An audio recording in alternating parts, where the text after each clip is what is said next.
Ó Mãe Santíssima, intercedei por nós para que possamos bem compreender os ensinamentos de vosso Divino Filho, nosso Senhor e Salvador Jesus Cristo, e as explicações dos pais da Igreja.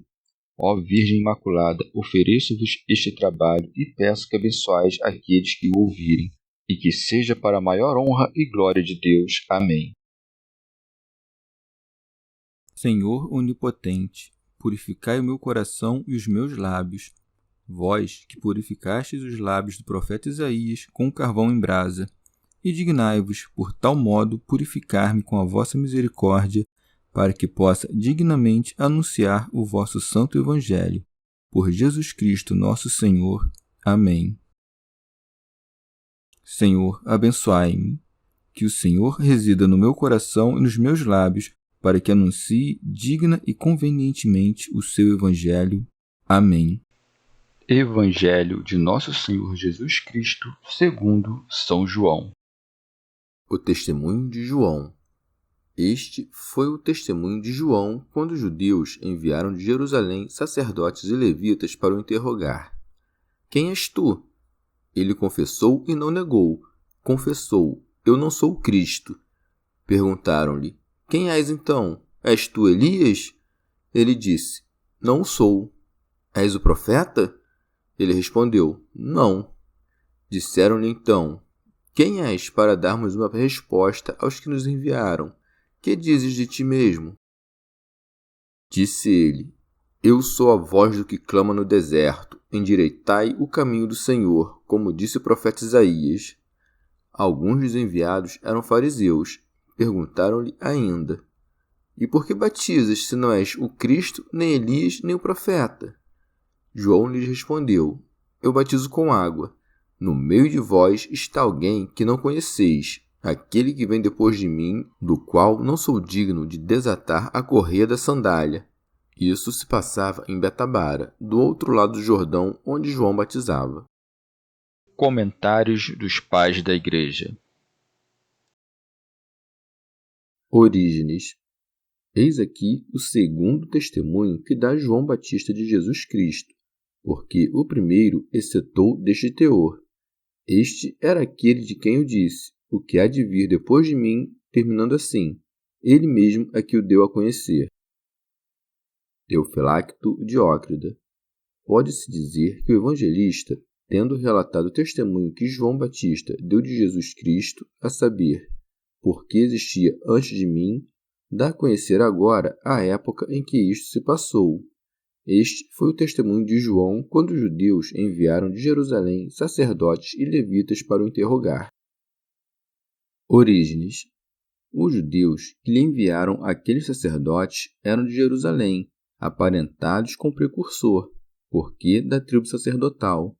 Enviaram com o fito de saber quem ele era, sacerdotes e levitas, isto é, homens autorizados, seja pela posição que ocupavam, seja pela cidade em que habitavam. Vão ter com João, de fato, com grande respeito.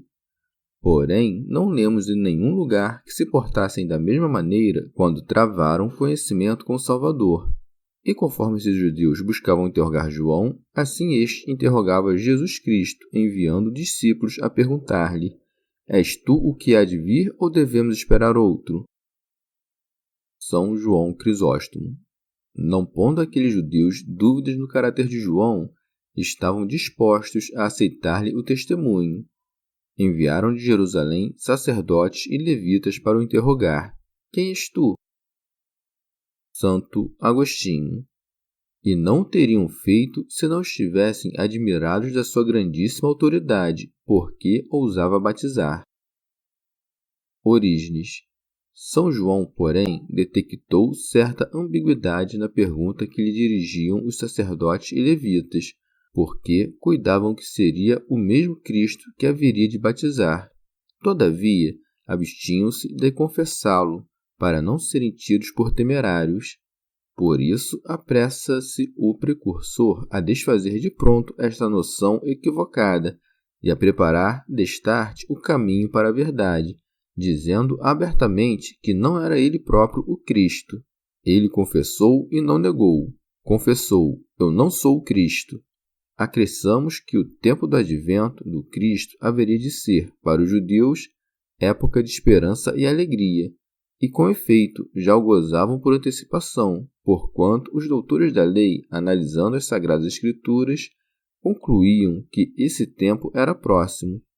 Isto, aliás, explica a emergência de Teudas, que logrou reunir em torno de si grande multidão, como se ele próprio fora o Cristo, e, depois deste, ainda fez o mesmo Judas o Galileu, no tempo do recenseamento. Ora, sendo essa vinda do Messias tremendamente esperada, perguntaram-lhe os judeus: Quem és tu? Ou seja, buscavam saber se João se dizia Cristo ou não. Ora, ao responder-lhes: Eu não sou o Cristo, não nego Cristo, senão que, ao contrário, confessa a verdade abertamente. São Gregório. De fato, João nega-se a tomar para si o nome de Cristo, não porém a afirmar-se a si mesmo. Falando a verdade, fez-se membro daquele cujo nome se recusou a usurpar. São João Crisóstomo. Pode-se dizer ainda que os judeus nutriam por João sentimentos demasiadamente humanos. De fato, cuidavam não ser digno de João o ser menos que o Cristo à conta do extraordinário reluzir que circundava todas as conjunções da vida dele. O nascimento ilustre, filho de príncipes e sacerdotes, a educação austera que recebera, o desamor que nutria das coisas humanas. Jesus Cristo, ao contrário, parecia vir de família obscura, coisa que, aliás, foi motivo de reproche entre os judeus. Porventura, não é este o filho do carpinteiro? De mais a mais, a maneira de se vestir e se alimentar não destacava do mais dos homens. Ora, como João enviava fiéis continuamente a Jesus, e ainda porque os judeus faziam tensão de tê-lo como guia, enviaram àquele essa comitiva, na esperança de o levar, por meio de lisonjas, a se declarar o Cristo. Portanto, não lhe enviaram homens desprezíveis, como fizeram, por exemplo, com Jesus, quando lhe mandaram servos e herodianos, mas sacerdotes e levitas, e não quaisquer sacerdotes e levitas, mas os de Jerusalém, isto é, os mais autorizados dentre eles. Perguntaram-lhe: Quem és tu? Não porque ignorassem quem ele de fato era, senão porque esperavam que dissesse ser o Cristo. Por isso João responde antes aos que dizia em pensamento do que propriamente aquilo que explicitamente declararam. Ele confessou e não negou, confessou: Eu não sou o Cristo. E vê aqui a sabedoria do evangelista, que repete por 3 vezes a mesma expressão para destacar a virtude de João Batista e a malícia insensata dos judeus. De fato, corre ao servo fiel a obrigação de não somente não tomar para si a glória que pertence de direito a seu senhor, senão também rejeitá-la quando lhe é ofertada, mesmo que o seja pelas multidões. O povo conjecturava que João era Cristo por pura ignorância, ao passo que os sacerdotes e levitas, esses interrogavam-no de má fé, na esperança de obter, à força de lisonjas, o resultado que desejavam. Se de fato não fosse essa a intenção que os animava, a resposta "Eu não sou o Cristo" teriam se afoitado e redarguê-lo nestes termos: Nunca o pensamos, e não foi isto que viemos te perguntar. Vexados, todavia, por verem seus pensamentos desvelados, passam de pronto a outra pergunta. Perguntaram-lhe: Quem és então? És tu Elias? Santo Agostinho. Sabiam, com efeito, que Cristo haveria de ser precedido por Elias. De feito, o nome Cristo era conhecido dos hebreus. Bem não crescem Batista fosse o Cristo, ainda não haviam perdido toda a esperança no advento iminente do Messias. E como tivessem os olhos postos no futuro, confundiram-se com o presente. Prossegue. Ele disse: Não o sou. São Gregório. Essa resposta implica certa dificuldade de não pouca monta.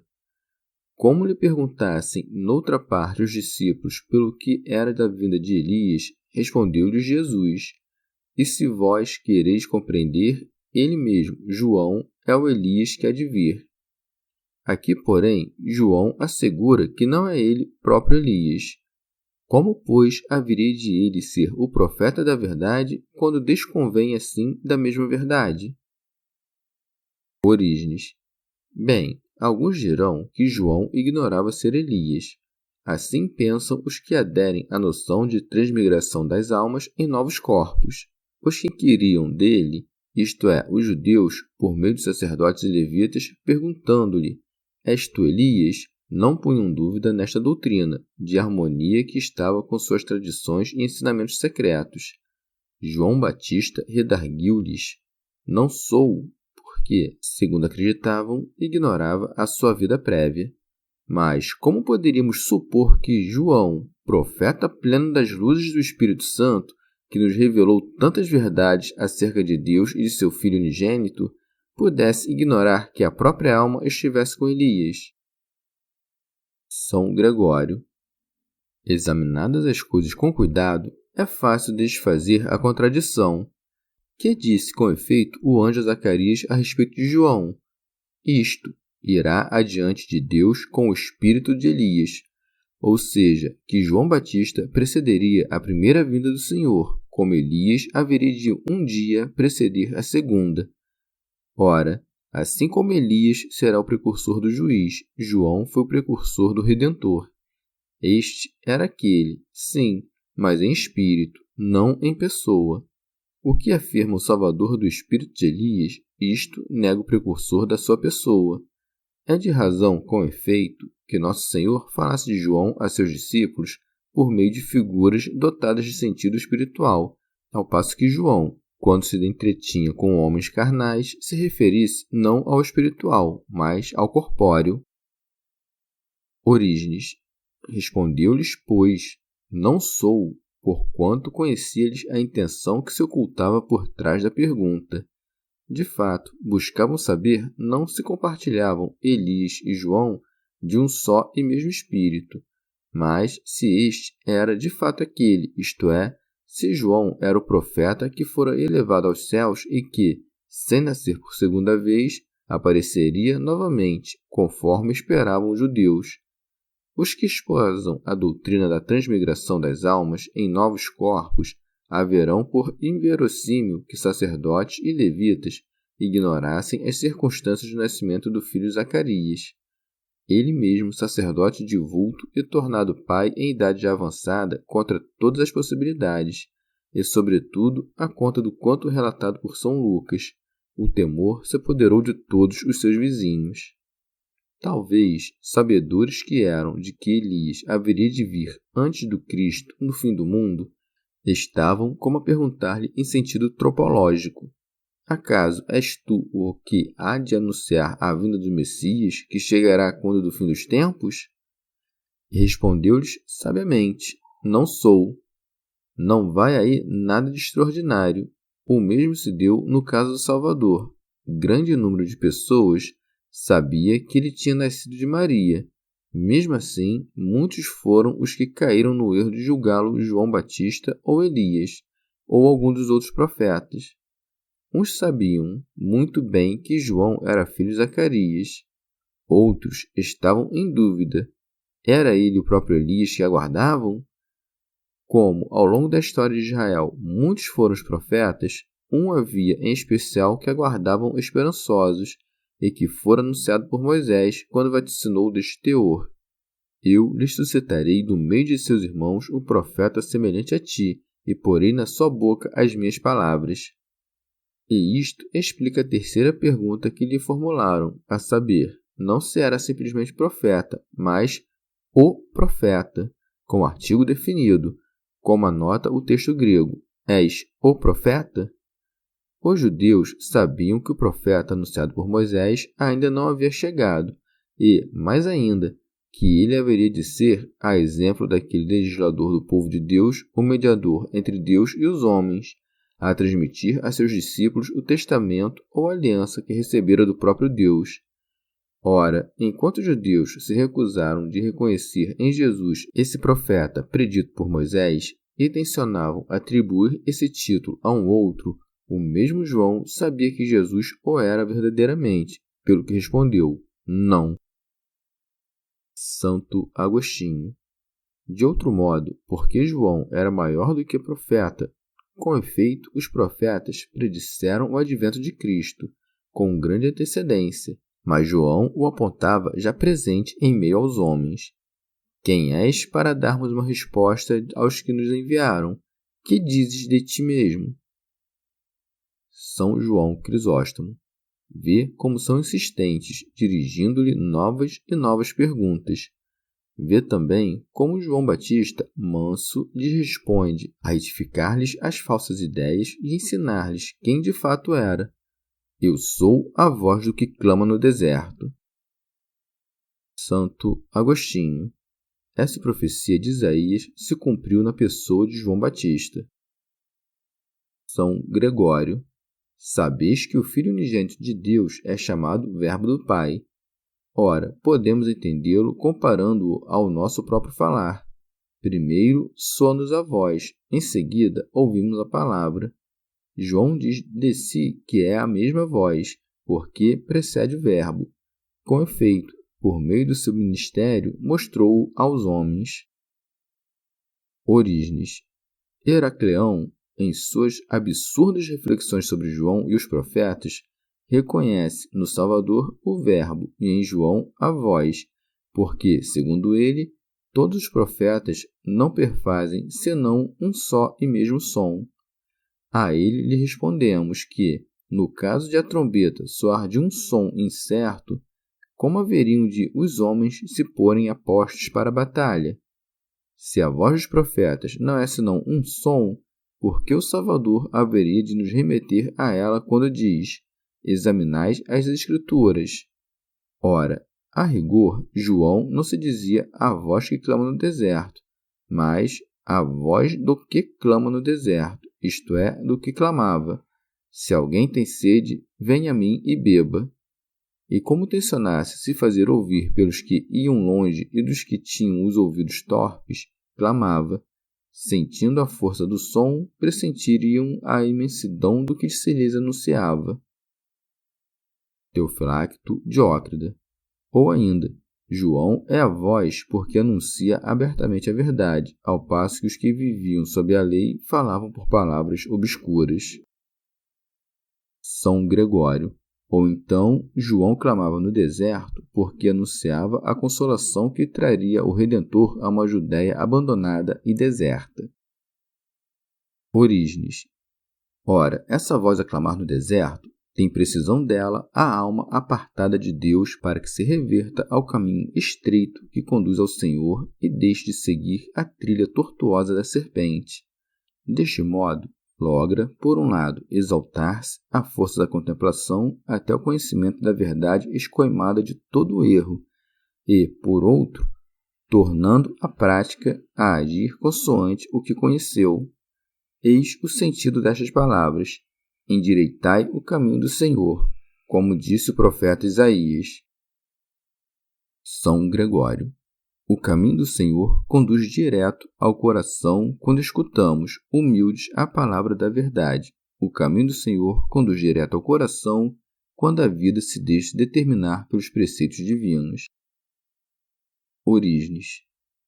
Tendo João respondido aos sacerdotes e levitas, é a vez de o inquirirem os fariseus. Alguns dos enviados eram fariseus. Parece-me que é esta a terceira ocasião em que João se vê obrigado a dar testemunho.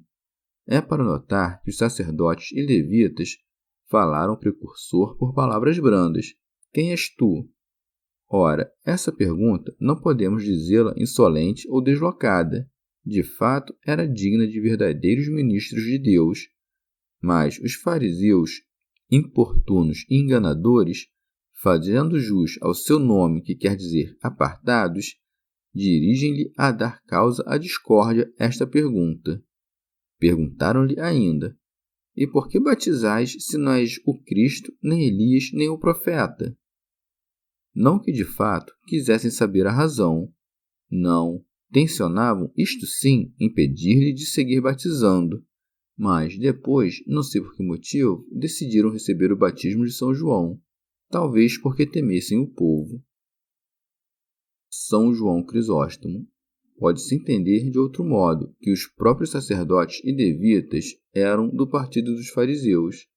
Não logrando êxito em triunfar sobre João por meio de lisonjas, agora buscam acusá-lo, a ver se comprometia com alguma inverdade. Perguntaram-lhe ainda: E por que batizas, se não és o Cristo, nem Elias, nem o profeta? Como se fosse João insolente por batizar, não sendo ele Cristo, precursor ou profeta. São Gregório. Um santo, mesmo quando afrontado com perguntas maliciosas, não se diverte de sua bondade. Assim, aquelas palavras cheias de inveja opõem João Batista estas, repletas de vida: Eu batizo com água. Orígenes. De fato, não convinha nenhuma outra atitude senão assentar que o batismo que ministrava era de natureza puramente carnal.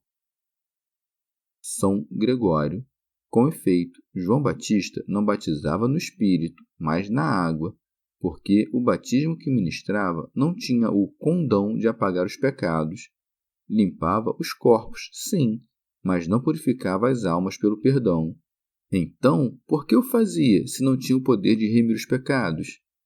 É porque estava a cumprir o papel do precursor. Assim como nascera antes de Nosso Senhor, assim também começara a batizar previamente ao Salvador.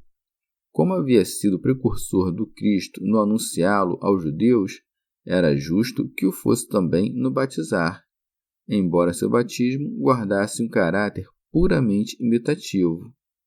E assim ia dando a conhecer o mistério de nossa redenção e o mesmo Redentor, que já se achava entre os homens, embora ainda oculto. No meio de vós está alguém que não conheceis.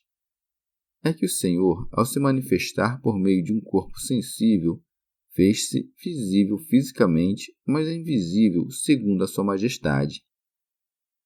São João Crisóstomo. Falava desta sorte João, porque o Salvador entremeava-se no povo, como um homem entre muitos, a nos ensinar a humildade. O trecho: Quem vós não conheceis, diz respeito ao conhecimento perfeito, a se entender, por conseguinte, a natureza e origem de Nosso Senhor. Santo Agostinho. Como a humildade o ocultasse, fez-se necessário acender uma lâmpada. Teofilacto Diócrida. Ou esse estar entre os fariseus ocultamente indica a pretensão destes em conhecer as Escrituras. Nosso Senhor, nelas anunciado, estava de certo modo entre eles, isto é, nos seus corações, embora o não reconhecessem, porque as não compreendiam. Ou estava Jesus em nome deles como mediador entre Deus e os homens, para unir estes àquele, mas os fariseus não o conheceram. Orígenes. Ou de outro modo, após ter respondido a primeira parte da pergunta, a saber, como batizas, dizendo, eu batizo em água, passa a responder a segunda, se não és o Cristo, louvando a substância preexistente do Cristo. Esta, com efeito, é dotada de tão grande poder que, sendo a deidade invisível, é capaz de se fazer presente a todos e em todas as partes do orbe. Mas no meio de vós está quem? De fato, ele está em todos os ângulos do mundo, a penetrá-lo em cada uma de suas partes. A criação inteira não existe senão graças a ele, porque todas as coisas foram feitas por ele. Estava, portanto, também no meio dos que perguntavam a João Batista: Como batizas?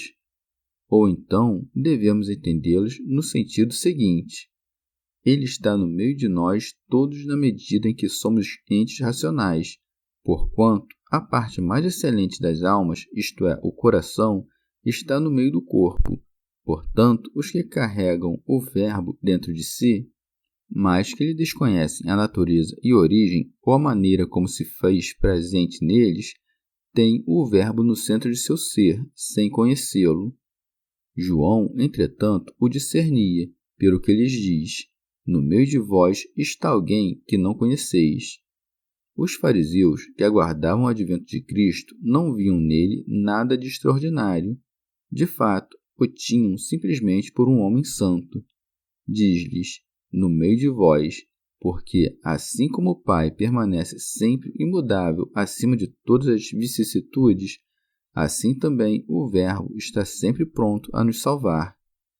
Foi, aliás, para isto que encarnou e que se deixava ficar invisível entre os homens, e para que ninguém cuidasse que o Verbo invisível, a penetrar todos os corações e mesmo o universo inteiro, fosse diferente daquele que encarnou, manifestando-se sobre a terra, acresce João Batista, aquele que vem depois de mim, ou seja, manifestar-se aos homens após ele. É para notar que a noção de seguir aqui não encerra o mesmo sentido de quando empregada naquele discurso do Salvador, em que nos convida a segui-lo. Por um lado, Nosso Senhor nos ordena que o sigamos, a fim de lograrmos alcançar o mesmo Pai seguindo-lhes as pegadas. Por outro lado, João Batista tenciona nos dar a conhecer o objeto e fim da própria prédica. Veio com efeito a preparar os homens para que, por meio da fé, acolham ensinamentos mais perfeitos que os seus, pelo que acrescenta, aquele que vem depois de mim. São João Crisóstomo, como a dizer, não creiais meu batismo seja perfeito. Se eu fosse, não haveria de outro vir após mim para batizar. O meu batismo não é senão preparação. Passará como sombra e imagem, dando lugar à mesma realidade, porquanto importa que aquele que virá anunciar a verdade venha depois de mim. Se o meu batismo fosse perfeito, não haveria necessidade de outro.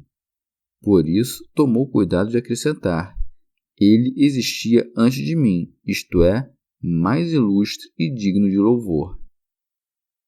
São Gregório. As palavras ele existia antes de mim querem dizer foi-me preferido. Vem após mim porque nasceu depois de mim, mas já existia antes porque acima de mim. São João Crisóstomo. Contudo, não queria João Batista dar margem a que pensassem que estava a comparar a excelência de Cristo com a sua própria, e para dar a saber a glória deste, acresce, do qual não sou digno de desatar a correia da sandália. Isto é, está tão acima de mim que não sou digno de ser contado sequer entre os últimos dos seus servos, pois é um destes que desata-lhe a correia das sandálias. Santo Agostinho.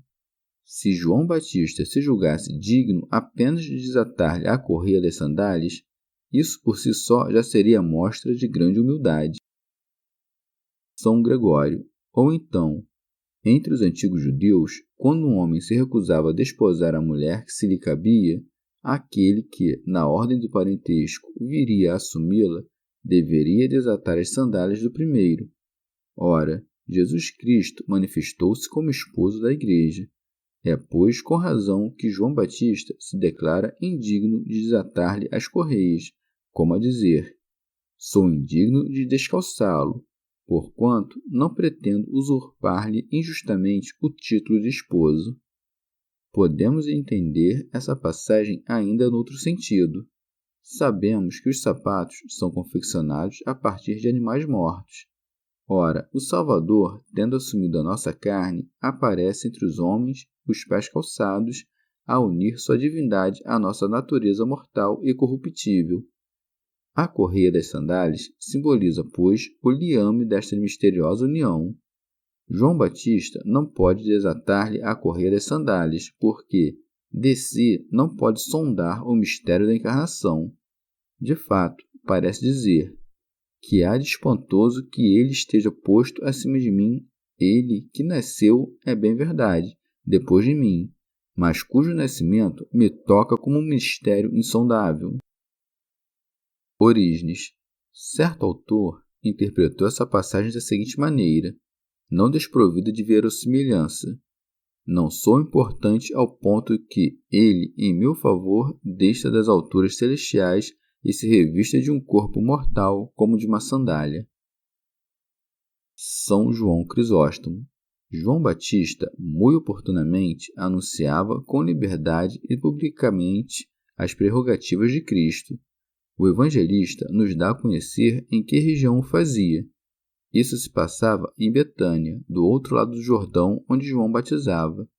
De fato, a Jesus Cristo não o anunciava nem desde o interior das casas ou em sítios ermos, mas no além-Jordão, em meio à numerosa multidão e na presença dos que ele próprio havia batizado.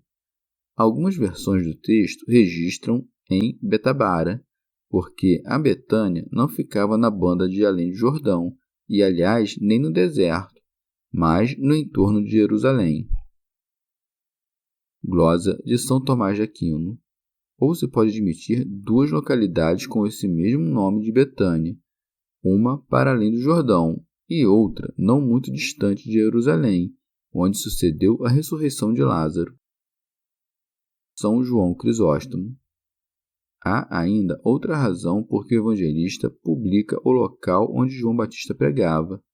Como estava a narrar fatos ainda recentes, apela ao referir-se àqueles lugares, ao testemunho dos que lá estiveram presentes. Alcuino. Betânia quer dizer casa da obediência. É no obedecer à fé que os homens chegam ao batismo. Orígenes. Betabara significa casa da preparação, sentido este que se liga perfeitamente ao batismo de João, pois que o precursor amanhava para o Salvador um povo perfeito. Jordão significa o descer do povo. Este rio pode ainda figurar o mesmo Salvador a purificar todos os que entram neste mundo, ao descer dos céus e se humilhar em benefício não de si mesmo, mas de todo o gênero humano. De fato, o Jordão separa as terras dadas por Moisés daquelas dadas por Jesus, e as rápidas águas que nelas correm transportam alegria à cidade de Deus.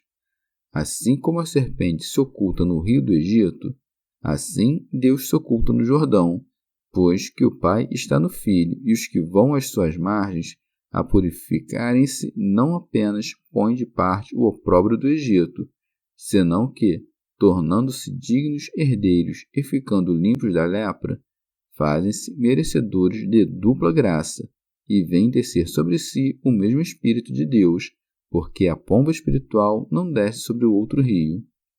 É na banda de além do Jordão que João batiza, como precursor de Jesus, que veio não para os justos, mas para os pecadores. Chegamos ao fim de mais um dia de comentários da Catena Áurea. Muito obrigado por ficarem até aqui, que Nossa Senhora derrame suas graças sobre nós e até amanhã.